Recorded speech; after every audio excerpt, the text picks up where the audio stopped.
No recession, according to Federal Reserve Chairman Jerome Powell. That's his opinion, although his own staff thinks otherwise. What does this mean for the multifamily market, real estate, and the macroeconomy? We're going to get into that so much more on this week's edition of The Gray Report. If you're a multifamily investor, active, passive, you're in the industry, this is the show. This is the YouTube production designed especially for you. We're breaking down every single week all the latest research reports, articles, happenings, and throwing out some original opinions from myself, Dr. Matt Bosnagel, and the Gray Capital team. Strap in, a lot of interesting reports. A lot has moved. We had the Federal Reserve come out on Wednesday announcing a 25 basis point rate hike, along with a press conference. We've got reports from Yardi Matrix, RealPage, National Association of Realtors, Apartment List, and the IU Center for Real Estate Studies. This is going to be a good episode. Let's get into it.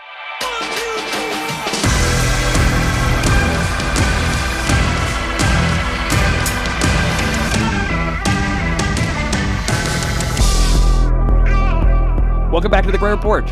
Thank you for taking your time, spending your morning, afternoon, evening with us. Joined again, producer of the Gray Report, co-host, director of communications and marketing here at Gray Capital, Dr. Matt Bosnagel. Hello. How are we doing? Pretty good. This was an interesting week, and it seems like some people did some really good work this week. Yeah, doing their homework. Yeah, did a lot of the homework and a lot of stuff. It wasn't necessarily all happy news that came across this week, but it was realistic, and it's some good fodder to make some good informed decisions. Yeah, I think so. We're getting a little bit more clarity on the landscape, but still, there's a lot of uncertainty, and nobody really knows. And we want to talk about differing opinions, Matt. I mean, one big takeaway when I was watching the Fed Chair Powell giving his speech and during the press conference, his personal opinion is we're not going into a recession. We're going to see some slowing of growth, but it's going to be positive. We're going to see some anchored inflation. But we're not going to necessarily see a recession this year. But the Fed staff differs, where they are forecasting a recession in the fourth quarter of 2023. So if that goes to show anything, the story is not written for this year. Yeah. It can go a lot of different directions, and certainly no one knows in terms of inflation and interest rates. But we do know what they said and what markets are telling us. Fed funds rate, Matt, is bumped up. That's 5.25%, but the 10-year's down. So if the market's saying the rates are going to come down by the end of the year, I mean, the 10-year is way down compared to where it was several months ago. With the chart here, and this, in the inverted logic of the Fed, a Fed chair that's optimistic about the economy is going to keep interest rates high. So you almost want a Fed chair that's a little more pessimistic, because then they'll lower rates to maybe where they need to go, instead of thinking, oh no, I got to keep cooling this off. Yeah. But there's varied opinions, I guess, in the whole FOMC, and it's not just Jerome Powell. It's true. It's not just Jerome Powell. It's every economist not really sure. So now this, if you're watching on the YouTubes, we got a chart pulled up. If you're on a podcast, we'll describe it for you. But Matt, we've got a blue line here. It's a Fed funds rate. That's what the Fed is actually moving around and changing. That's what they changed on Wednesday, moved it to 5% to 5.25%. With that red line is the yield of the 10-year Treasury. Now we see it, we're going back to 1955. Long way down after the big spike in the late, really mid 80s. But now just zooming in a little bit, Matt, kind of the last, I guess this time period, we saw, interest rates, continually rise after the great financial crisis, especially the Fed funds rate. Well, the 10-year was kind of stable, in kind of that, high, low twos all the way, really to 3%. Yeah. Dropped down to as low as, 4.49, I think, basis points in the pandemic, when the Fed funds rate was dropped to 0. And it stayed at 0 for quite some time. Now, you see in this chart, Matt, the red line, the 10-year Treasury, even while the Fed funds rate was 0, the 10-year started moving up. Yeah. The 10-year is, it's called the risk-free rate. It's one of the most widely, traded and purchased securities and bonds anywhere. Super stable, 10 years. It's a good maturity. It's a good length in time. Seems pretty forward thinking. Yeah, I mean, sure. Well, I mean, if you look at this, but exactly to your point, exactly, it's the we're getting market information where the Fed funds rate is completely influenced by the Federal Reserve. They're keeping it down. The 10-year, which can be manipulated by the Federal Reserve and any large investor, much more driven by market forces. And so, it led the way before. I mean, you could see this. It had already moved. It had made its move considerably before.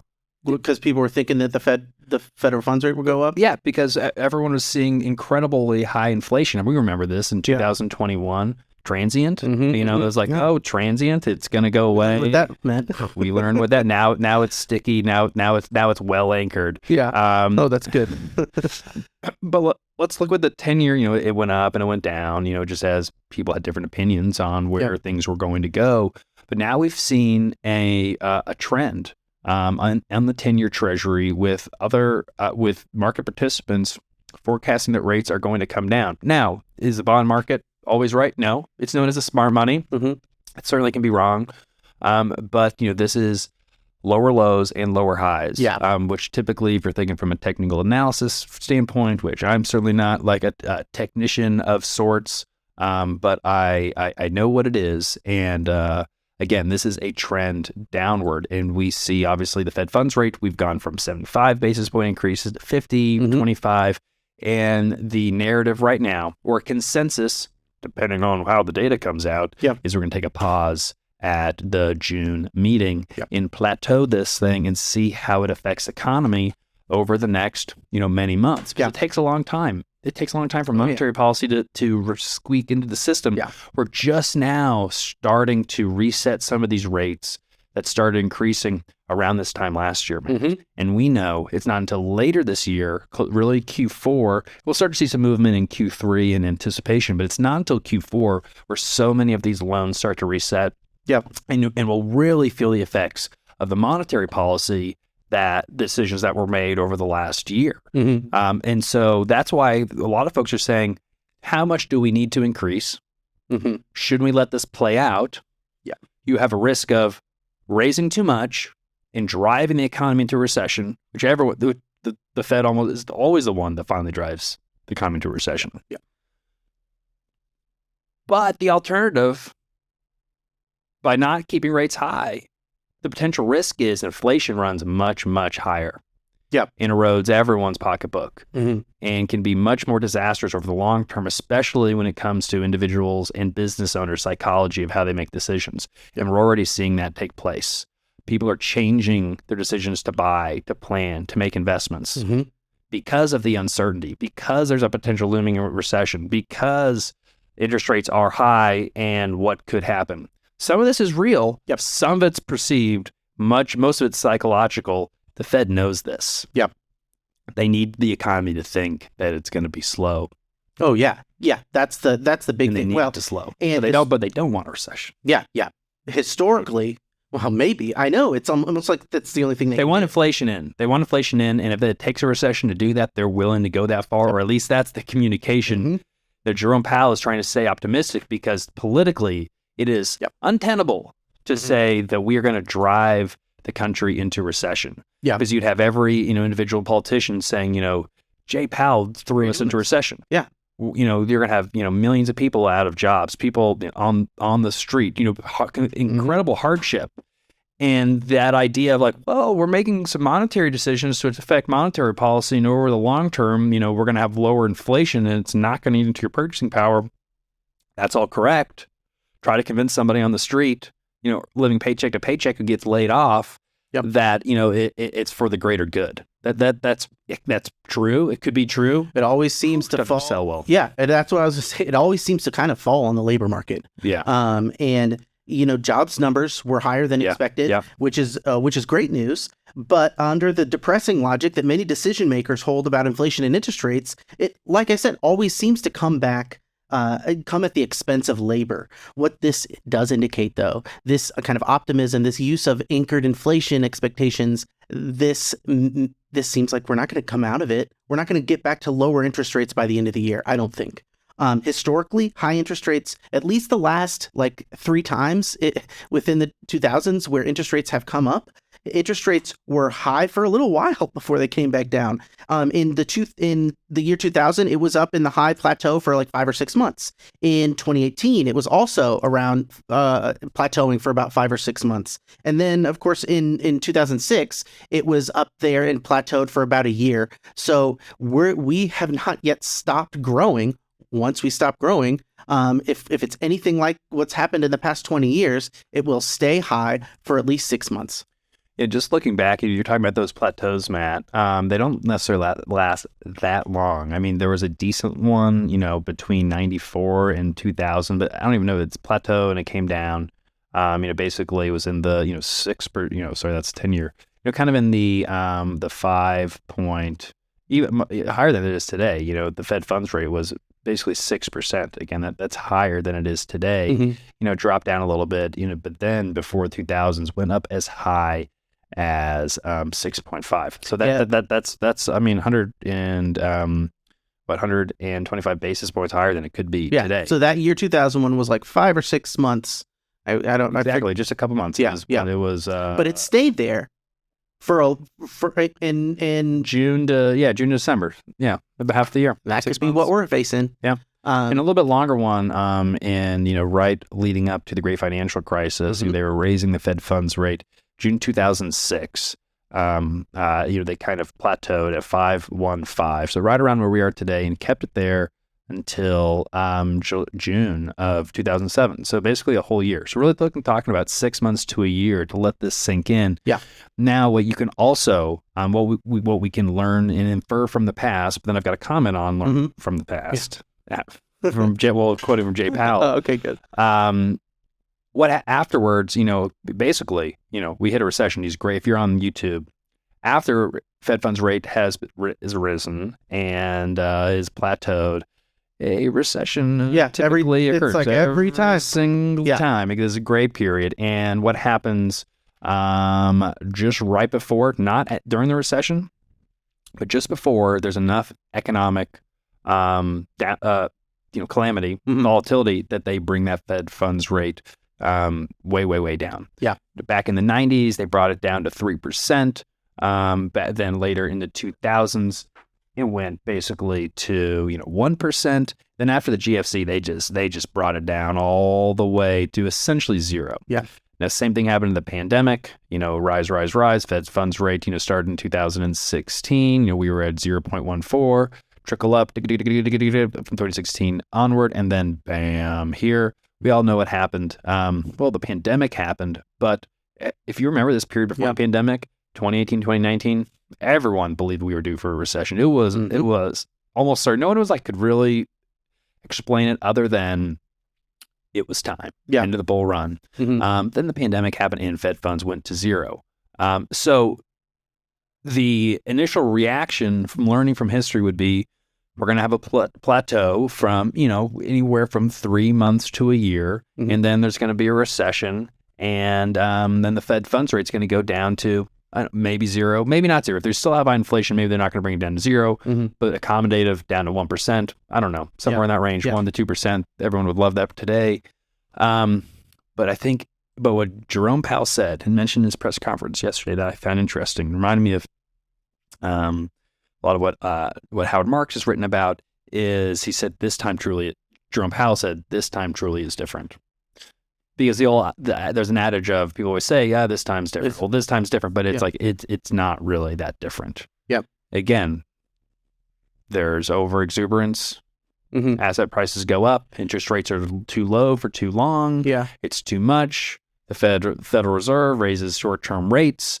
It eventually brings the whole economy down into recession, and then the Fed funds rate, interest rates get dropped again. Yeah. But Jerome Powell saying that we really can't use the same playbook. We really can't. And so we don't want to be so certain, which to me that means interest rates could be higher at the end of the year than they are today. They could also be lower. Yeah. And I can paint two very distinct pictures of how that's possible. Mm-hmm. I think that all of his rhetoric is leaning towards hawk, the interest rates are higher longer. Yeah.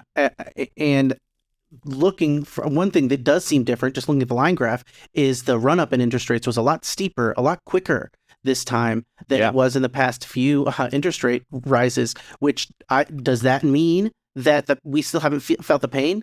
Because I would say the period of high interest rates has been shorter. Whereas if you're going by these slow rises, well, they had a long time during that rise. Interest rates were pretty high, and I don't think that the duration of this regime has been long enough, just period, for them to justify going straight down.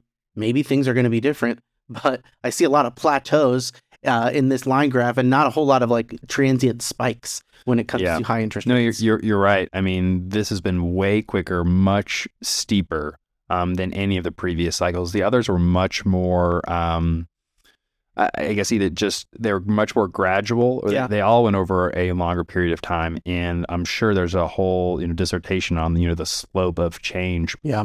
The other piece that isn't factored in, it's not shown on this graph, Matt, and I'm sure we could overlay it somehow. We don't have it really pulled up, ready to go, but it's a credit tightening as well.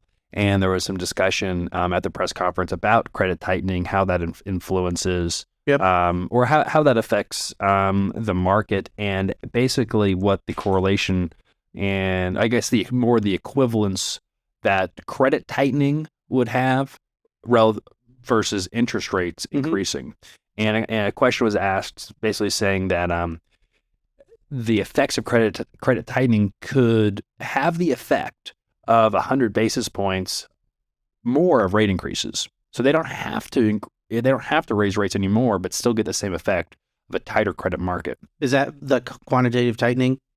Well, so it's a couple things. It's more really at the individual banks. Oh, really? Okay. They're tightening their credit standards, widening their spreads. Yeah.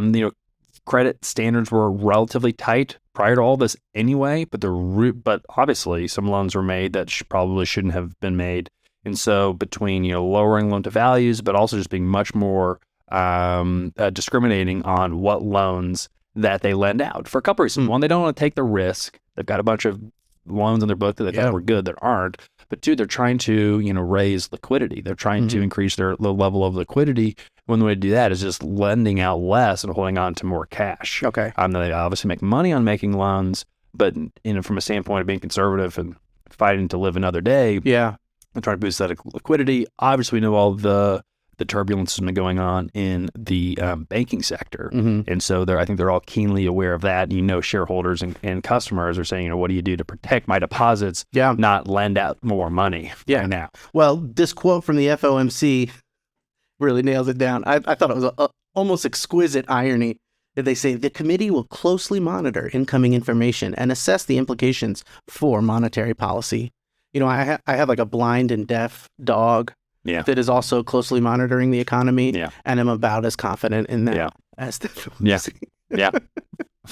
He gets it. He'll find the cheese lying on the floor, but he has to turn around 3 times, and it's a bit of a lagging indicator, I think. Long and variable lags, man. Again, I heard Jerome Powell say long and variable lags multiple times. I thought it would just be the best band name. Yeah, that's that's an earworm. The long variable lags, LVL for short. Good. Yeah. So it's going to be an interesting time period. The other thing that I thought was interesting during the presser was when Jerome Powell basically got asked on how he feels about. I'm trying to remember the exact question that was asked, but basically like, what role have you played in the mistakes you've made? Like, how do you feel about messing up? It was basically, okay, we all know that you made mistakes. How do you feel about those mistakes? How much responsibility do you bear? Yeah. And, as you can imagine, Jerome Powell was pretty humble about it in saying that, like, we've learned a lot of lessons. We're learning a lot more lessons, and they're going to learn some more lessons. I mean, to make everyone watch an ad. And that, they got transitory wrong. That they were still buying up bonds when the real estate market was on fire and when inflation was crazy. The Fed funds rate was still 0. So obviously, I think there's a lot of consensus that because there was not pure consensus across the economy that should have been the case. It was just from the very elite board of governors and other economists who were in the transient camp. But thinking back, it's how much of that was just kind of the echo chamber and groupthink of well, that's a really smart guy. I want to be in the smart person camp. Yeah. I want to be in the PhD camp. Well, and that's definitely motivated reasoning. I want it to be transient. Actually, yeah, well, yeah. We all want to let's get through this and all is good and keep these rates at zero. Why not? But it's like, but we say, hey, look, no, there's a lot of inflation going on right now. We're seeing this rent rate. It's not going away tomorrow. And then it's like, well, actually. Have you seen that tanker that's diagonally across the Suez Canal? That's what's causing it. Yeah. That's what we all thought. Yeah. That was it. Yeah. It's like, can we just get the tanker out? But to kind of circle back to inflation, I think inflation is going down. Yeah. And that's what they said. They're like, hey, if inflation goes down, like right now it's not. They're like, right now today, core services are still, cranking high, from 4.5% or so. So like, you're telling me to cut no, I'm not cutting rates. Yeah. Now, if we see it, now the data is all lagging. So that's the other thing. Like it could happen. And then like a month, 6 weeks later, we're going to change course. Yeah. And then it takes time for that to phase in. But it was pretty clear to me that it's like, are you kidding me? I'm not going to tell you I'm going to lower rates. Like I can't say that. All I know is we still have inflation. Yeah. And you're saying, well, there might not be inflation, so you should lower rates. And he's saying, well, there might still be inflation, and I shouldn't have lowered rates. Yeah. And I want to see this through. Again, it's all about gaining back credibility. Because of the whole transient thing, no one has nearly as much credibility because all the people who, said, actually, according to the Board of Governors, Jerome Powell, we have transient inflation. Yeah. Well, now they're like, well, then now everyone's a little bit more free to say, well, honestly, say they don't know. Yeah. And we don't know because so many economists are wrong about transient, actually.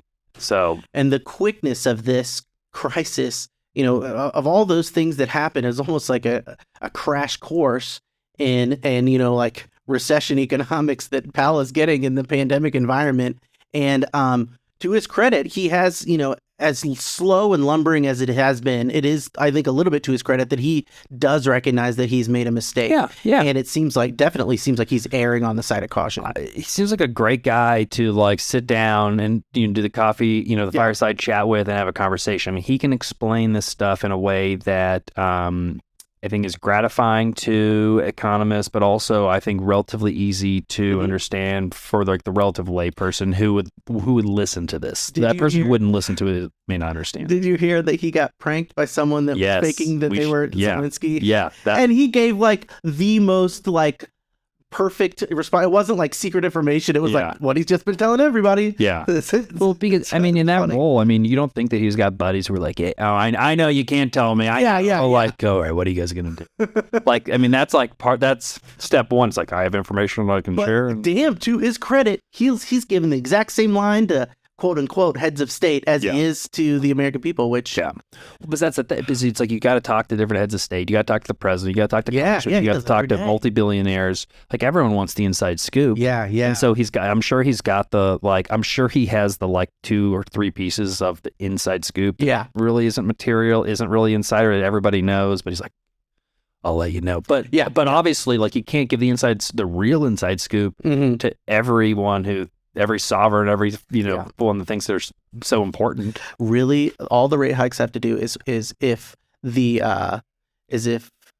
someone from the San Francisco Fed, if they have a bad day, then man, that's bad.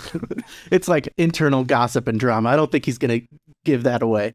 Was that intended to be a transition, Matt? Not really, but it could be. It could be. It could be. Well, let's just do it.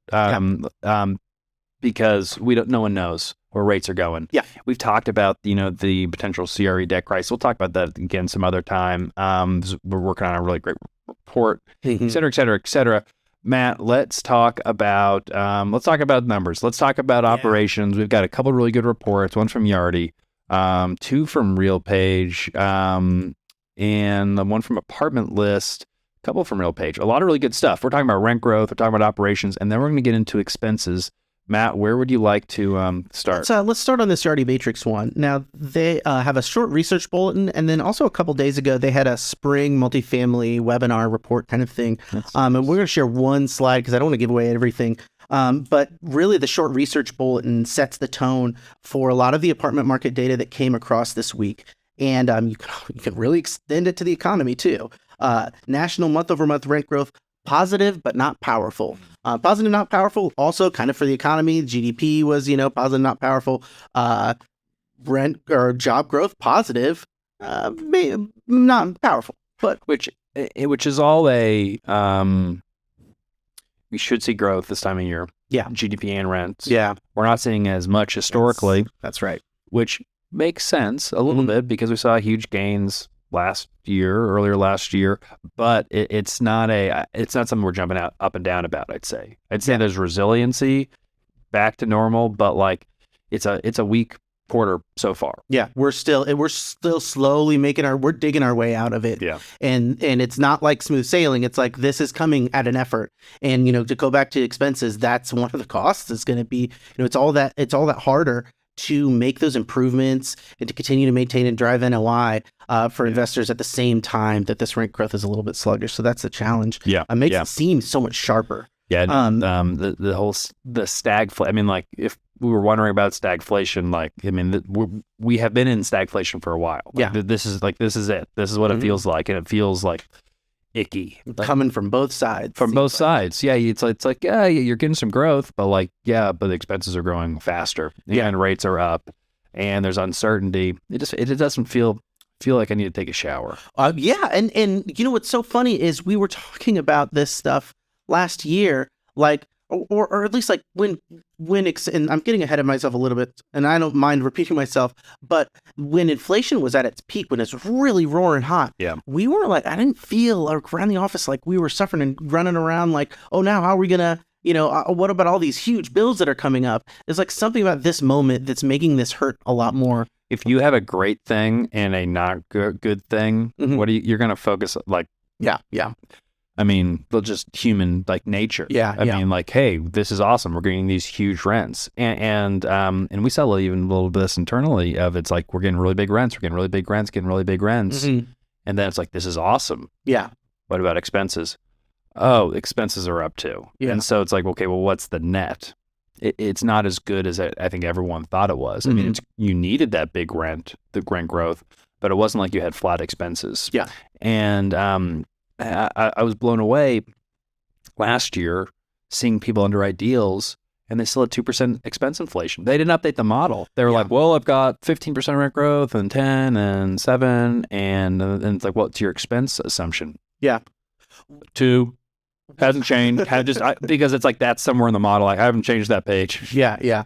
What I wonder is there something about the way that the apartment, this kind of scheduling of the apartment market where maybe like turns, because it's the start of leasing season, that owners and operators will see a lot of expenses around the springtime, or is that not? Yeah. Okay. Yeah. Well, you certainly can have a lot of costs or in the spring and the summer related to turn costs. Just, cleanings, renovating units. Some of that's CapEx, some of that's OpEx. Now, you can also see some higher expenses in the winter, though, too, because you have sometimes higher utility bills. It depends on what climate you're in, more in the summer, more in the winter, heat versus AC.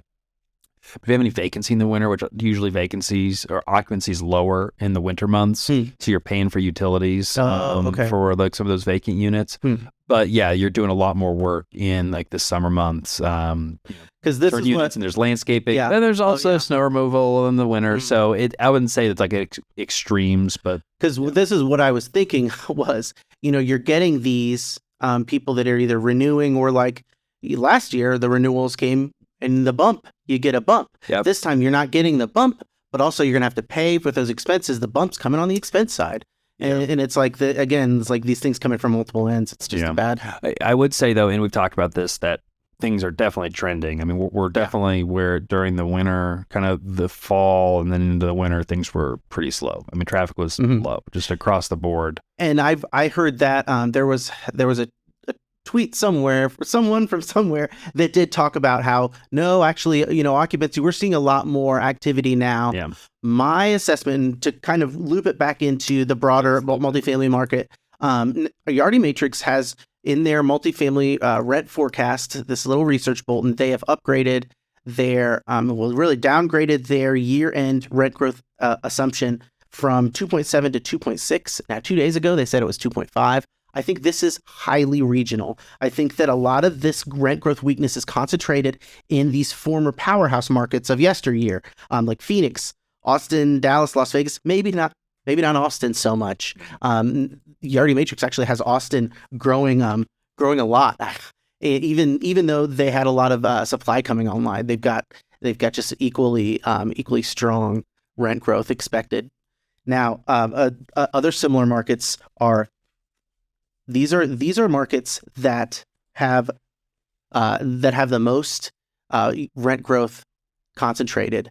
Now, Austin, Miami, Salt Lake City. I'm sorry, these are the ones where the supply is coming online. I apologize. Austin, Miami, Salt Lake City, Jacksonville, Charlotte, Raleigh, Durham, Nashville, Phoenix.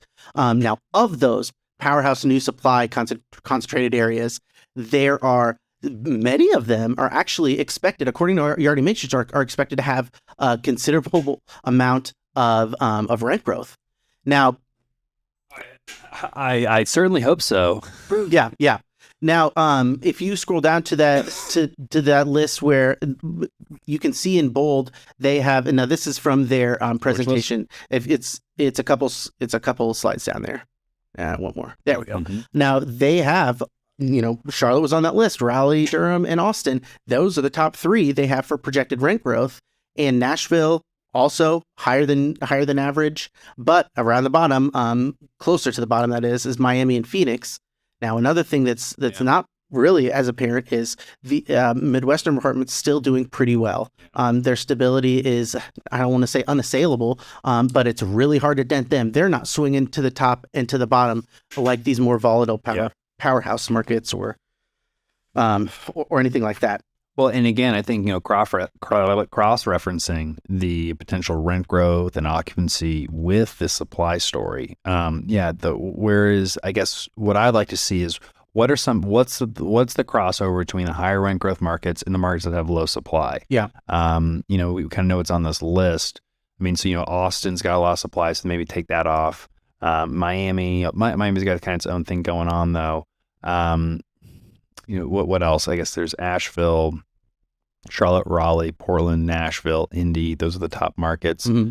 I don't see Nashville on here, which it had been for a while in terms of new construction. But oh my gosh, some of this perspective as a percent of existing perspective construction in Port St. Lucie. Where's Port St. Lucie?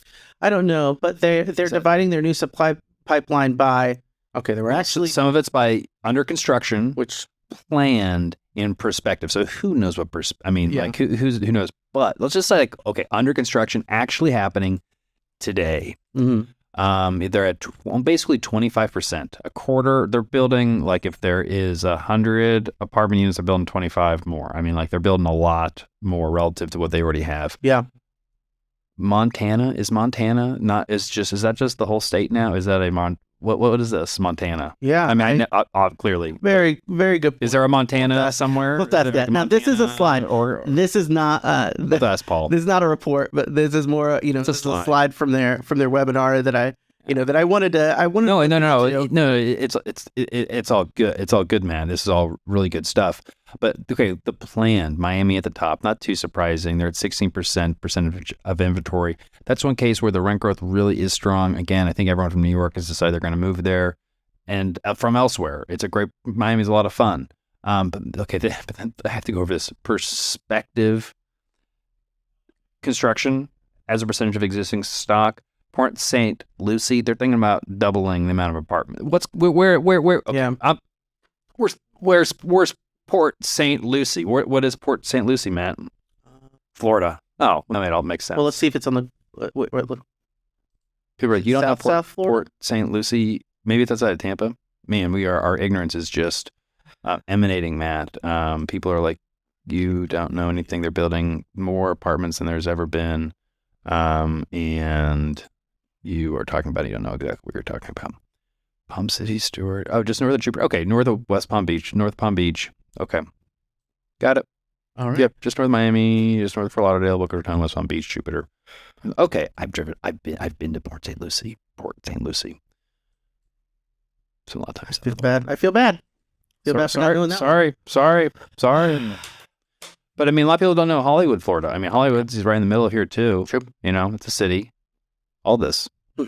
Anyway, yeah, that makes sense. Sure, build a lot of apartments. Yeah. Well, folks. Well, workers, Sunbelt's not going who like the sun. Yeah, makes sense. To There me. are places that aren't going anywhere, and like don't bet against the Sunbelt.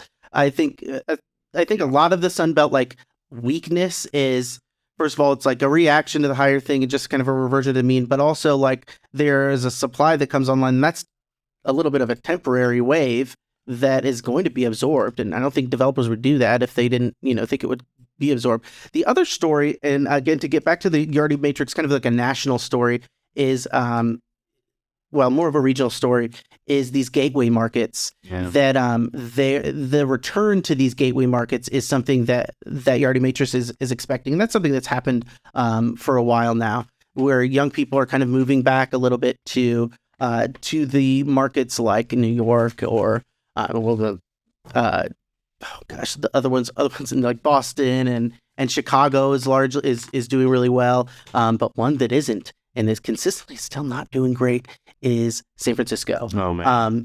We can see that in the apartment list report. There's a little bit of information in the from Yardi Matrix, but it is it's fairly agreed upon that San Francisco at the beginning of the pandemic wasn't doing great for rent growth, and then during the pandemic, when everything went down, San Francisco also was down. And then when everything started bumping back up, San Francisco stayed down. Now when things are still kind of settling from bumped back up, whatever, San Francisco still down. Whether it's the past 3 years, the past 12 months, or the past 6 months, San Francisco is among the top 10 leaders. I mean, it's the only market that they're tracking amongst 52 metros with a population greater than a million people. Only market that has had negative growth, -3% over the past 3 years. That sucks. The next one, San Jose, 2%, which obviously not too far away. The Minneapolis is up 5%, and then it's double. It's everything else is 10. Seattle percent. So they've only had 10% growth, which is basically historic national average, but beating historical national average. So not the worst thing in the world.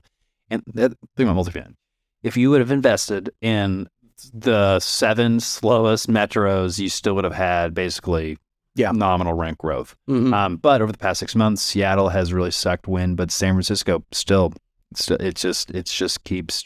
Yeah. And we all know the story.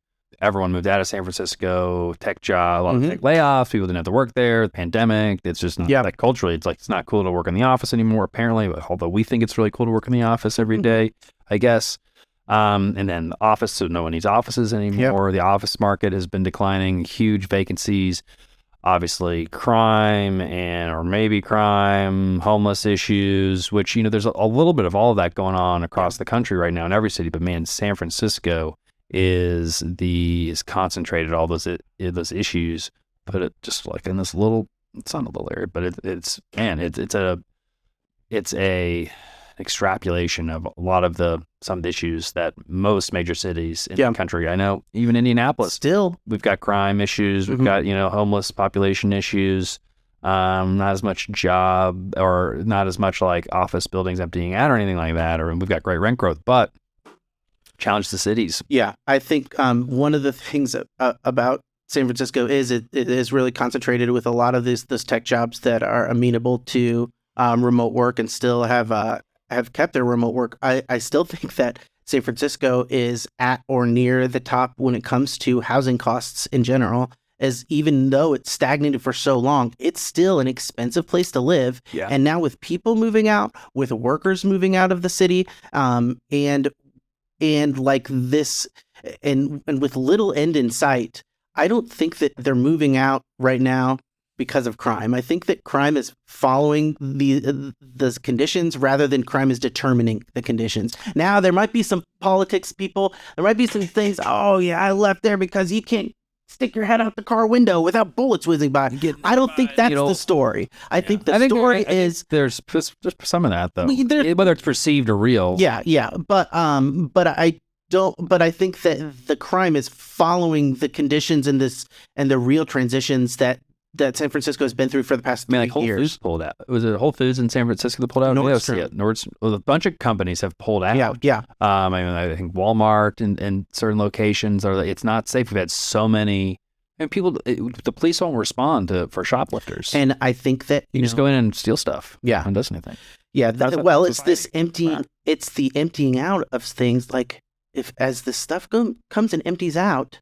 The Whole Foods is full. No one's shopping there. Let's go get the stuff, I guess. Yeah. That's what I wonder if there's like if it was full of shoppers, maybe a little harder to shoplift to bring. But if it's an empty store, it seems like maybe a more inviting. I don't know.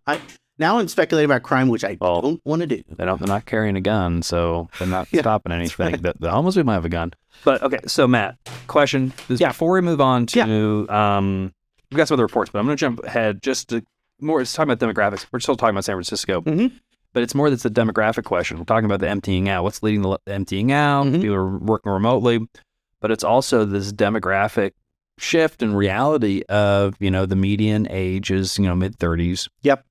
People are having kids, settling down, looking for more space. Yeah.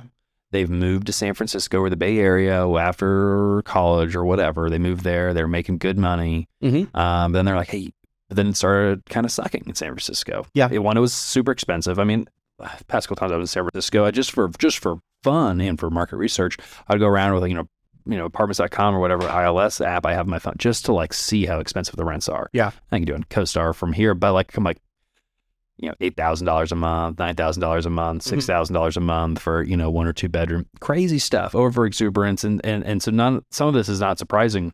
That's pushing people out. Yeah. You're making a good salary. You can do that for a while. But if you're in a 600-700 square foot, 2 bedroom apartment, now you've moved in with your, now wife and your guys have a kid or thinking about having kids, and you don't actually have to live in San Francisco to work for the company. What's keeping you there when you're already in California? So you've already given up your ability you're already paying high taxes, or you can't have more than 10 rounds in your magazine anyway. So you've already given up all that. Yeah. All right.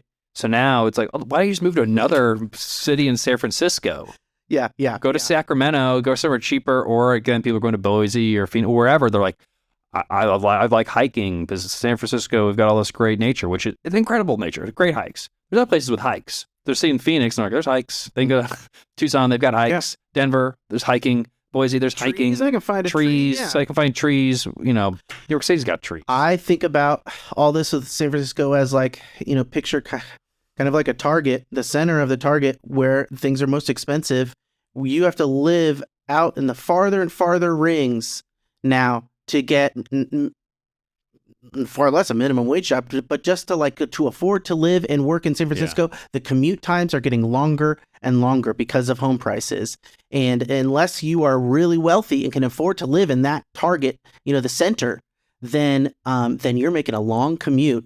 And that's really separating people. And I think that that's maybe part of this crime is that the divide is so big between places where people can afford to live and this center where it's either the uber wealthy that are now fleeing. And so this is, it's just a wild chaos. So 2 outcomes. One, San Francisco is a very, I wouldn't say very old city, but it's got a lot of history in the United States, and it's gone through cycles. All great big cities have gone through cycles. I mean, New York City, Chicago, LA, smaller cities like Indianapolis, they all have their great ups and downs. And, just think of New York in the 70s, it just wasn't a place you wanted to be. Yeah. Where, in at least in the last couple of years, it's a great, very, very little crime. Crime has gone up as it is nationally, but generally it's a very different place in the 70s. Yep. San Francisco could have the same, story again. Why did it get popular? I always felt like hippies were there. They could afford to live there back in hippie time. And then it kind of got built up to be this tech and more artistic rich hippies. And now look where we are, where it's really expensive. It didn't always, otherwise there'd be no hippies be able to live there. So I wonder if it's going to get back, and there might be some vibrancy. So maybe it needs to get cheap, and it needs to get the grunt. Well, San Francisco, it definitely has been grungy, but but not. It's too extreme. It's either really nice, I'm in the penthouse, or it's I'm homeless, defecating on the sidewalk and shooting up heroin and fentanyl. Maybe so we need somewhere in the middle where some jam bands can hang out, put on free concerts and all the empty office buildings. I'm saying I think that. And then solve the problem. It rises again. Yeah. So that's one outcome. It rises again. 2, could we have a Kurt Russell trilogy? We've seen Escape from New York, Escape from LA. Why not throw another California market, Escape from San Francisco? Ooh, that's good because it Did they do another Escape? Did they do like another one? Like a reboot already? I don't think so. It's due. Yeah. All right. It's due. That's great. Escape San Francisco. Yeah. It's a very good geography. Do you have Kurt Russell's number? Not yet. Kurt Russell? I know you listen. Well, I know you watch. Let me shoot him a text. Okay. We'll work on it. All right. Summer 2027, Escape from San Francisco. All right. Featuring Kurt Russell. Man. Well, I'll drop a script if that's already written. Do you think Chris Pratt would who would play? Because we can't have Snake being played by Kurt. I mean, he's like retiring, right? Yeah. Who's taking his spot? Chris Pratt or The Rock? Probably The Rock. No, I don't think. He gets his way. He does. But anyway, talking about important stuff here, Matt. Would you like to go on to some more operations stuff? Yeah, let's talk a little bit. We can touch on the operations. Now, we've kind of covered a little of the rent growth story. Honestly, the rent growth was slightly lower than expected, but still positive. It was about, now for the quarter, the story from both RealPage Really and Apartment List is we are about at 75% of where the rent growth should be at this point. The 10-year average for March is 0.7% rent growth. Well, maybe we may not be at 0.7 for the month, but for the quarter, that's a little bit different. Again, positive but not powerful. And I am thinking, if and they actually do say the quote is, "It seems that the first quarter results come down to a matter of perspective. An optimist may suggest that any positive movement, like me, should be seen as a win, while a pessimist can equally point towards relative underperformance in the first quarter stats. What they also emphasize is that the first quarter is not the real make or break point of the year. Yeah. This has lower statistical significance when you're coming up with quarters. The real important quarters you got to pay attention to is like kind of Q2, Q3 maybe. Yeah. But it's still not great news. We're making progress. June. Yeah, May, June, July, August. Yeah, that's really where rubber meets the road. Yeah, so and I'm optimistic, but again, it's going to be the broader economy. If we're not in a recession, here's the tailwinds are the type job market means wages are rising, and that's a direct contributor to further rent growth. Yeah, absolutely. But if we see some reversal into that, and that's where Jerome Powell is getting this time may be different. It's like, again, like why we have unemployment so low, this doesn't make sense. Yeah. Maybe we don't see the incredible rise of unemployment. Mm-hmm. I mean, that would be the soft landing of, we have stagflation, but, the labor market remains relatively tight. Yeah. And rents continue to grow. But if there is a major reversal and we see, major layoffs. I mean, again, go back to the jobs report that just came out. We just added another 200,000 jobs. Yeah. 30,000 jobs. Yeah. So they still seem to be running away just yet. Not just yet. And maybe, and I have to look, I don't know if, historically, if that's a relatively weak number, but we're certainly not losing jobs right now. And until that happens, and again, this is why Jerome Powell's like, I'm not taking my foot off the brakes because we're still adding jobs. Yeah. We're still adding jobs. Because he lowers rates next month or whenever when people want him to, by the end of the next month, by the end of the year, he says that. Yeah. Certainly, if that happens, no one's going to fire anybody. Everyone's going to be hiring, and inflation takes off. And then everyone's like, you're an idiot for not plateauing or for lowering rates. Yeah. Like, what were you thinking? You should have raised them more. You're too short-sighted and bending to the wills of, politicians and just people like, clamoring at him. Mm-hmm. And he certainly believes that they have to be steadfast until they see like not just like a crack, but something really break. And the banking system, which was brought up multiple times in the press conference of like, okay, is that enough? Yeah. And there were like a lot of hairline cracks, but nothing really broke just yet. And we didn't get into the whole First Republic, JP Morgan Chase. We can maybe get into another time. Yeah. But, we can make comments on the future of the banking industry, but like nothing really broke. Yeah. I mean, some banks failed, but at least right now it seems there's no, contagion relative to that specifically that we are acutely aware of. Yeah. There's other concerns, the CRE, not necessarily multifamily, although we've talked about multifamily is going to have its challenges, but it's the office. Yeah. Where it's like, we've seen like multifamily, it's like, hey, you're doing all right, but interest rates are here. It's like you're still underwater. Yeah. Or you're still going to have to bring cash to the table to refinance to keep the deal, or you're just going to have to sell it. But in the office market, it's like, no, you're not even like in the same like orbit. Yeah. Like it's done. It's done. And so if you've got a lot of the exposure to that, you're going to have a lot of loans that have gone bad. And I know people are looking at on the books a little bit, mark to market on treasuries, as we know what those, yields are, and they've taken losses. I do not think that the banks are going into the detail and looking at all the CRE. You would think that they have to be, right? They have to be. But I'm having conversations, and it's no. It's like I'm asking, lenders of what's the conversation with all of your, folks that are on bridges right now, like it's coming up, the bridges specifically that are coming up in the next 6 to 9 months. Well, what's the conversations? Everyone's talking, having a plan. No, it's crickets. No one's talking. What I said. It's like, you feel sick. Well, if you don't go to the doctor, then are you really technically sick? Yeah, I get. Yeah, and they've done their internal analysis, and they know that it's a lot of cash to bring to the table. Yeah, and they're like, I'm not going to send it over to the lender. They're going to tell me that like I'm screwed, and they're my lender. I don't want to send them my financials right now because how bad it is, and then that they're going to be forced to be like, you're in trouble. And they don't want to face that music until they have to.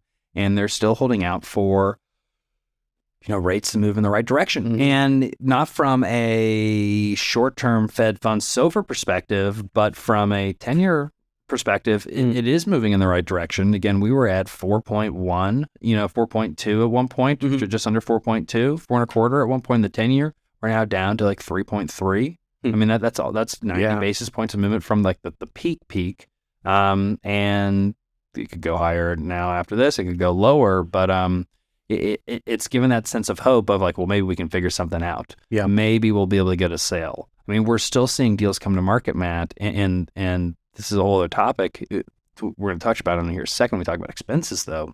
We're still seeing deals come to market full price. Yep, full 2021 pricing, and the reason is because they're using aggressive rent growth assumptions or very ideal rent growth assumptions.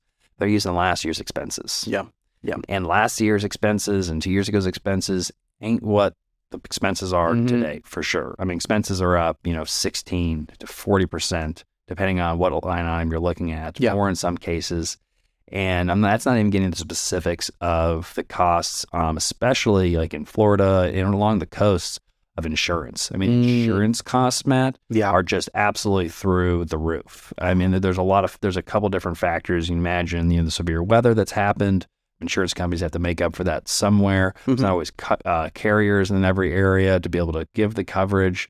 And so the insurance cost has doubled in some markets. It's up across the board. I mean, you used to be able to, I remember the days not that long ago, a couple of years ago, like 3 years ago, your assumption for insurance is 200, like your standard assumption, and like what you were kind of aiming for was like $250 per unit. Oh man. Now it's like now in the Midwest, it's, you're in the $300-400, maybe even $500 out, along the coast. You could be punching up close to $1,000, which, I mean, if you've had like a couple of hurricanes recently, maybe that makes a lot of sense. But property taxes in many markets, not necessarily in our markets in the Midwest, but others, property taxes have been reassessed. They've gone way up. You can't really do a whole lot. I mean, on those fixed costs. I mean, you can make appeals, you can do your best, but if your property tax and your insurance are way up, and then you're also getting hit with payroll up, maintenance up, O&M, everything, utilities. Did I mention utilities? Utilities are way up. Oh, good. So, and then if you're in these markets that have had, declining rent growth, think about, again, back to San Francisco. Yeah. They've had the declining rents and they've had the expense increases. I don't know if their insurance has changed much, but some folks it's tough. Yeah. It's really tough. What else on this great RealPage report? That's about it for the RealPage report.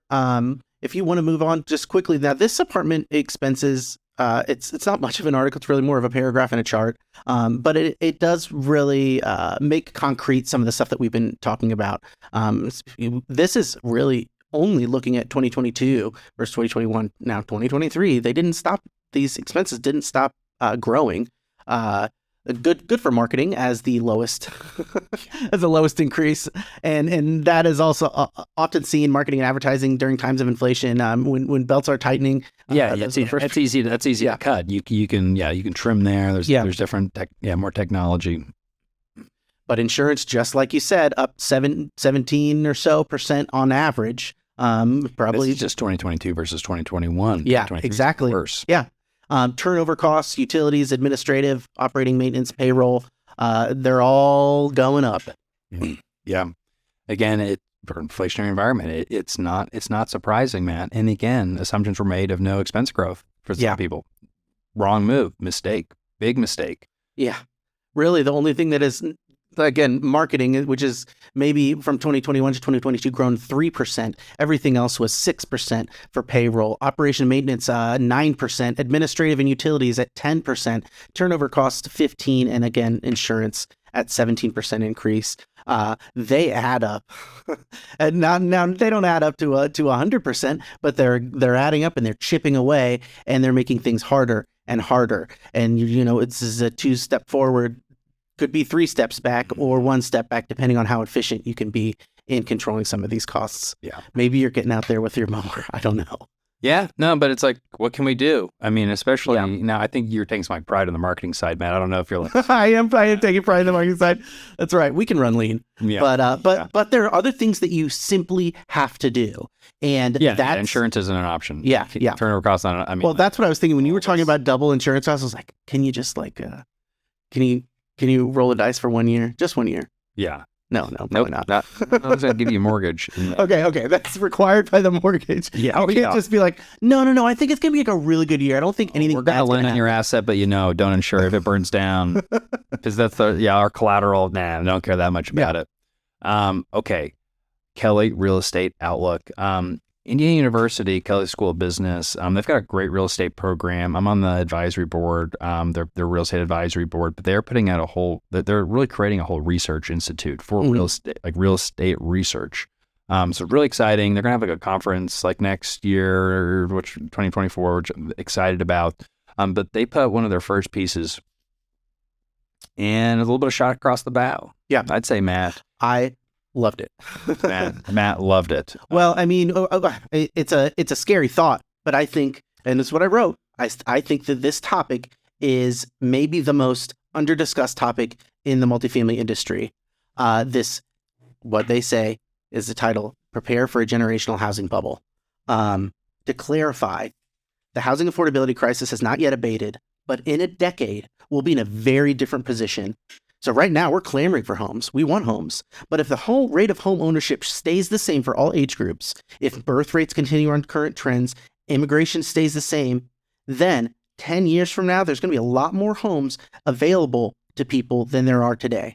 More homes, fewer people. Baby boomers moving out of their house, either aging out or passing away, whatever. There are going to be less baby boomers or silent generation people in their homes, and that is going to increase the housing stock, make housing less of a rare and valuable commodity like it is now, and make it more accessible, which is good for people that want to own homes. But for apartment investors, that may mean that housing demand on a relative basis is down in the next 10 years. There are a lot of factors that go under this. One which I noted, which is boomers and silent gen.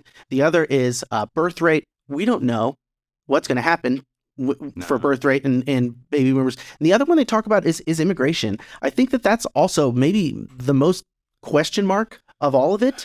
And policy changes could make this immigration a stronger or weaker force. And unlike increases in the birth rate, an increase in the numbers of working age people moving into the country would immediately drive up household formation and housing demand. We wouldn't have to wait for the babies to grow up and rent apartments. Again, birth rates in the seniors living in homes could change it a little bit too, but that's an easy lever to pull. Yeah, I really haven't gone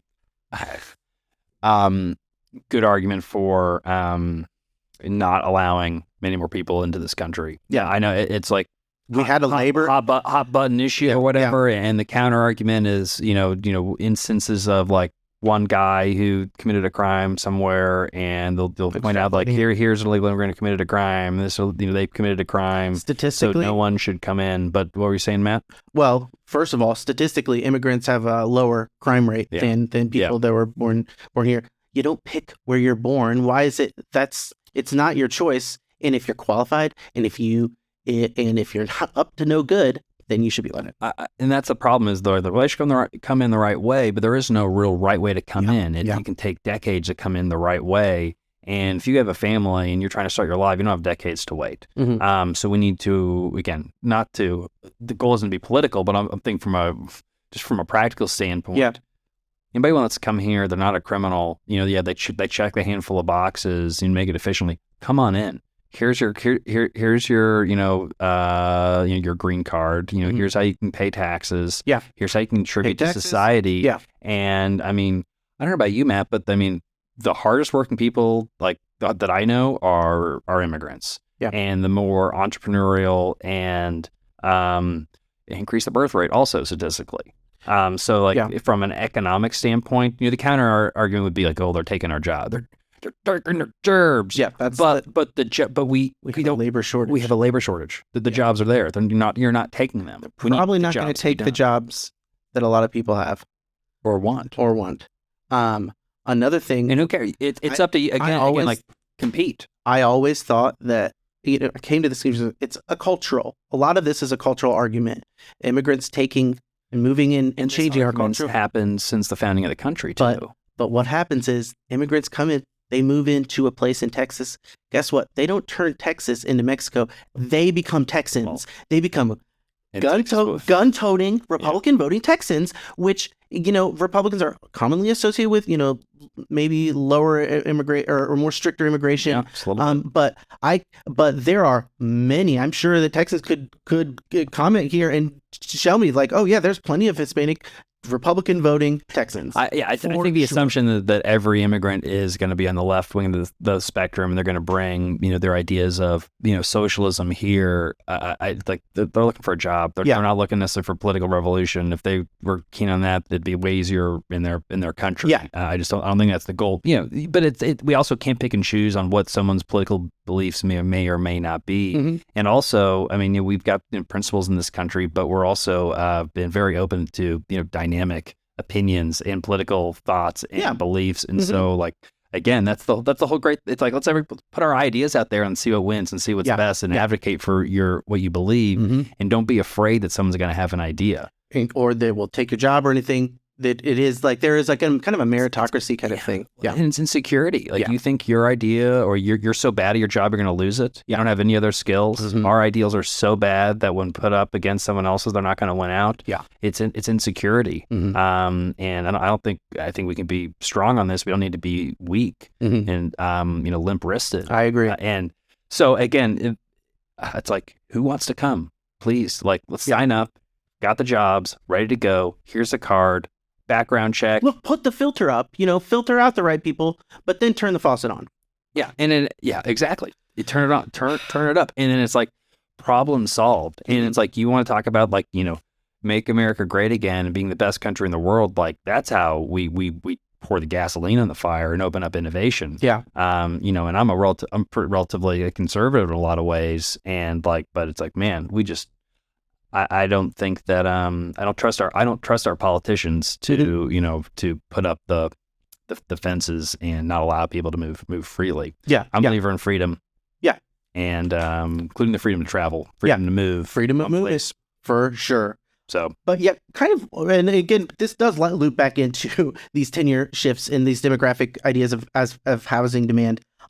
This 10-year shift away in housing demand, of weakening housing demand, this could be more than a simple cool down. I think that because now we're at these historic highs for housing demand and housing construction, a shift to negative housing demand could be even more dramatic. I keep thinking we could overshoot it. it's not hard for me to put myself in the shoes of an apartment builder and thinking build. Yeah, and like they're thinking like, oh man, 2 years ago we used to build these things, fill them up, no problem. Now they're empty. Yeah. That's why I think that a lot of this decision making is going to be made by developers, and maybe they do build less. I don't know if it's, but these are the tough decisions. It's not just picking the regions that are going to rise or fall. It is going to be really thinking ahead is how are the new homes, the new single family homes coming that might be more available in 10 years? How's that maybe going to affect multifamily demand? And it's also, things can shift around. Demand can be in different places. And I know a lot of this article was talking about, baby boomers moving out of their homes, and like, who's going to buy them, and there's just going to be a glut of single family homes in the market. I'm just thinking like a lot of these folks that are moving out. Where they're living in like the first outer ring of the suburbs and homes that were built, and whenever. Yeah, some of them no one wants to buy.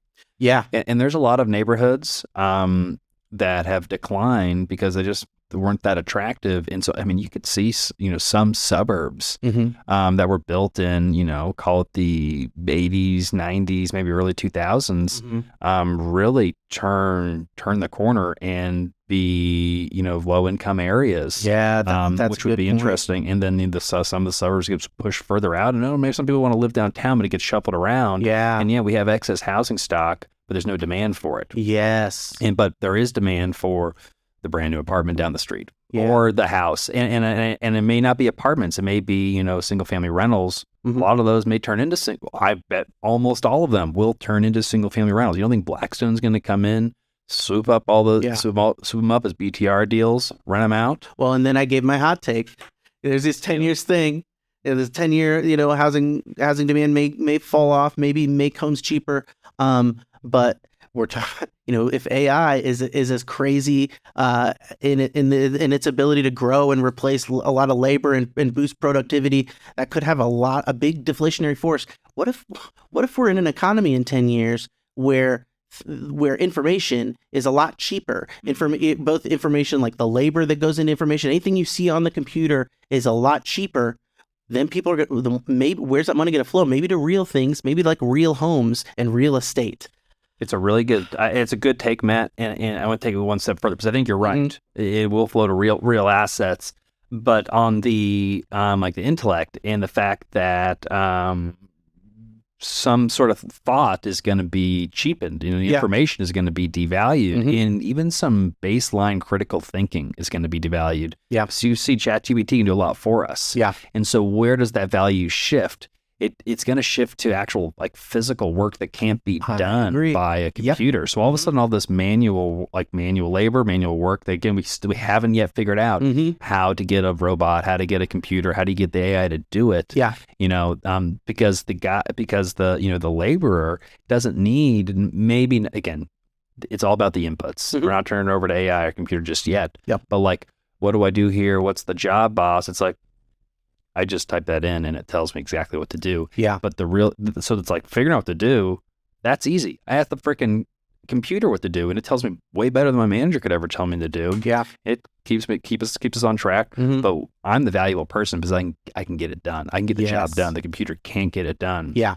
And how that looks in the economy, I don't know. But I mean, just think about all of the intellectual services that really like how much. Again, there's going to be the average, the meritocracy that it will be AI.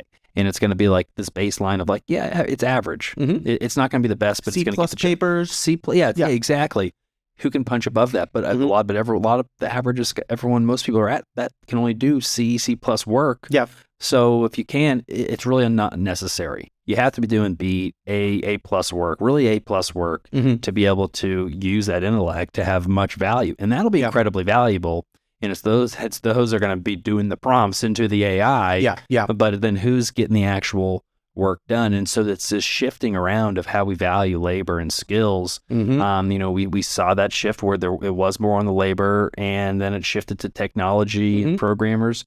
I mean, again, like, a lot of these programming jobs, all these programmers, all these got people in tech that are making hundreds of thousands of dollars out of college.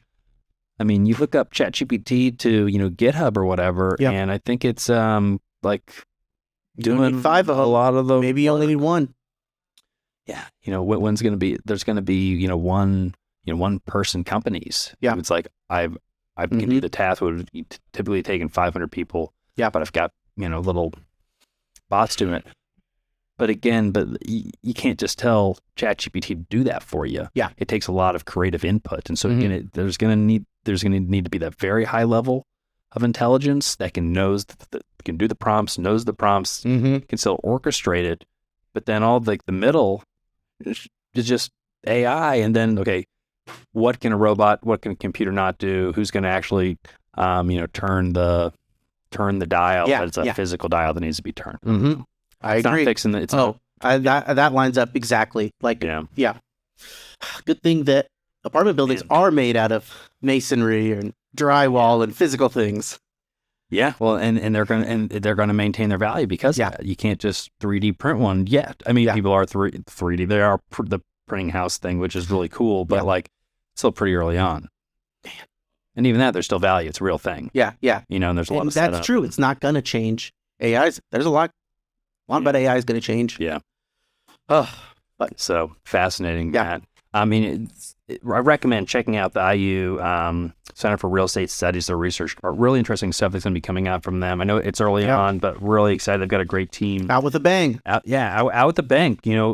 Shot across the bow. Yeah. You know what it reminds me, Matt? It reminds me of. So I went to school for music, recording arts and production, and saxophone compositions, random stuff like that. That I obviously, I don't use it necessarily every day, except reason why I have fancy microphones. Yeah. But I remember this was, I think, during orientation, and they basically said that the recording industry is declining. It's been declining. Yeah. You all are here. We'll teach you, but think about what you're going to do. Yeah. And everyone was like, well, I'm here to be a recording engineer and producer, all this stuff. And it's okay, but who's going to pay you the money to do that? Yeah. Yeah, you can have that skill. Yeah. Same thing. It's I learned how to code Python and all this stuff. It's okay, but there's no value in and we don't need that because the technology in, recording and production, the advent of computers that reduced cost technology so much. You didn't know how to have a, $500,000 recording studio. You could have you could have a computer and a microphone, a little box for, $1,000 and do, most of the things that you could do, not everything, but a lot of what you could do. Yeah. And then they became so easy to use, that, again, it became, if you're really, really good at it, you can make some money because, again, that direction on how to use the tools, there's always, the cream always rises. But then there was a lot of everywhere doesn't need a recording engineer, recording studios. We don't need that many. So, I mean, we've got our own little thing right here, because we could put this just as an example, and we spend more money than you have to, but we have an analog mixer right here, but this type of mixer, typically they would make, it'd be, large format, it'd be 50 channels, cost couple $100,000. Now, and I mean, this is this is a $2,000 mixer, which is expensive. Oh yeah. I can buy a mixer for $200 also. Yeah. But because I like nice audio equipment, I wanted the compressors and the EQs and all the controls that I'm nice and familiar with. But this is, a fraction, 10% or 1% of what it would typically cost. The fact that we've got cameras here, I mean, this whole studio, and that's 10 years a good ago point. would have been $100,000. It's chopping things out and letting, and as much as it's making things cheaper, it's bringing those tasks, and that, technology is making more people able to do the same thing. Yeah, everyone's got a podcast now. Yeah. Everyone can put their stuff on Spotify. Everyone can, be published. Yeah. Everyone can create videos and put them on YouTube. Everyone is armed with, obviously not cinema quality camera, but you can film near cinema quality. Huge professional productions are filmed on the phone, the thing that everyone carries in the palm of their hand. Yeah. Technology is amazing, but we're going to see we're going to see a big shuffle. It's going to be fascinating, and I do think, Matt, your point on real assets, real things, we still need a roof over our head. Mhm. I mean, that's kind of like, what are we going to need in this type of environment? Yep. We still need to live somewhere. I don't think we're going to be in like the Matrix pods yet. Not yet. Yeah, we can't yet Like live in the it is metaverse. starting to sound like we are like moving that direction, but like if that's we have bigger fish to fry at that point than housing demand, in my opinion. But I'm not painting a picture in our lifetimes. Mhm. We're certainly not the hold of our investments that we're not going. There's not going to be a demand to have shelter. Yeah, It's been agreed. around for a while, not going away anytime soon. So yeah, invest in apartments. Invest in AI. Let me know how you're doing that. I just saw Wizard of Oz last Not night. advice. There's no place like home. Yeah, we're not in Kansas anymore. Yeah. It's true. Man, Not in Kansas anymore. it's funny. I did just see it last night. Like the classic. Yeah. Do you watch it with the wall? No, I didn't watch it with the wall. Have I you just ever watched. done that. Yeah, I did actually. It wasn't as 1-to-1 as I thought. Yeah, it would be. it's Like okay. it's yeah. Logical leaps. Yeah, I mean exactly. It was a little disappointing. Yeah. But it's fun to do. Cool. Wizard of Oz. It's classic. Yeah, a lot of. Easter eggs. Look for the guy that was hanging in the corner. That's what my wife said. The scary owls aren't as scary when you get older. Yeah. And there's a lot of that. I saw Jurassic Park recently. It's still scary, fun. Yeah, I know it's good. gonna happen, but it's good. Kids, they liked part of it, did not like other parts. Well, if they were legitimately scared, that's good. Yeah. If you go through that Velociraptor scene in the kitchen, the kitchen, and aren't terrified, you have something wrong with you. My brother-in-law, he said he was a kid when he watched it. He said, "Dad, I gotta get out. And he said, the dad said, my father-in-law said, put your head down. I gotta watch the end of this movie." And now it's the brother-in-law. Now the kid that was scared, that's his favorite movie. So. That's hilarious. Now we're watching this, son. I love it. Sometimes you got to tell your kids that. Sometimes That's like, right. You're scared. You got to do this. You got to go. Yeah. Started going to baseball practice last night. We were afraid. Mhm. I'm like, yeah. Well, I'm afraid too. I don't know the parents, but we got to do this. Yeah. And you're gonna have a great time. And we did. That's good. There's always a mean kid. Yeah. Oh, Why is the kid being mean to me? I don't. Show me the kid. that's right. That's fun. All right. Thank you, everyone, for sticking around, watching this entire long, great episode of the Gray Report. You know that we're, I think, real. Obviously, we're investing. We don't even talk about all the deals we're doing. We invested nearly $2 billion in real estate. Raised hundreds of millions of dollars. All kinds of multifamily deals. But we haven't asked you to subscribe, like, or comment yet on this episode, Matt. That's right. We're not great YouTubers for doing that. Just giving it. This is it. It's a mission. Yeah. It's a cause. That's right. We don't have any ads for Shadow Raid Shadow Legends. We don't have mobile game app ads yet. Oh, is that the game that's not real that you're playing there? We don't have ads that show different video games, and then when you go to download that video game, it's completely different. We don't have But that. now the ads are saying that they're like, no, we're not that. Yeah. Like what is this? That was that. Anyway, thank you for watching. That we never go off on tangents on the show. Fortunately, it's very good. S&P 500 is up by 1.42% today, Matt. Interesting. After the Fed rate decision, we're talking on February, May 5th. So, Matt, I always think you have to be prepared. I didn't do Boy Scouts. A lot of Boy Scout friends. You always got to be prepared, though. Oh, nice. It's Cinco de Mayo, which is awesome. It's 12:47. 12:40. Yeah, At the time of recording. Yeah, no one's seeing this. Everyone's working hard. Everyone's getting off a little early today. Beautiful day outside. It's been a lot of hard work's been going on. Yeah. So, Matt, there you are. Cheers. Cheers. Delicious. Don Julio Resposado. Feel like I'm on vacation already. Yeah, it's 5 o'clock somewhere. Right. Like, subscribe, all that good stuff. Check us out on greatcapitalllc.com. Sign up for the newsletter if you add a little / newsletter after greatcapitalllc.com. Of course, if you're not subscribed to the YouTube channel, you're a chump. And comments we respond to. And get us in touch with us. Love to have a conversation. If you're an investor, obviously, well, we'll talk with you if you're accredited. If not, we may still talk with you, although you can't invest with us, unfortunately. Damn the SEC. All right. Thanks, everyone, for watching. Have a great rest of your weekend, next week, year, month. All good. Yep. Good future tidings.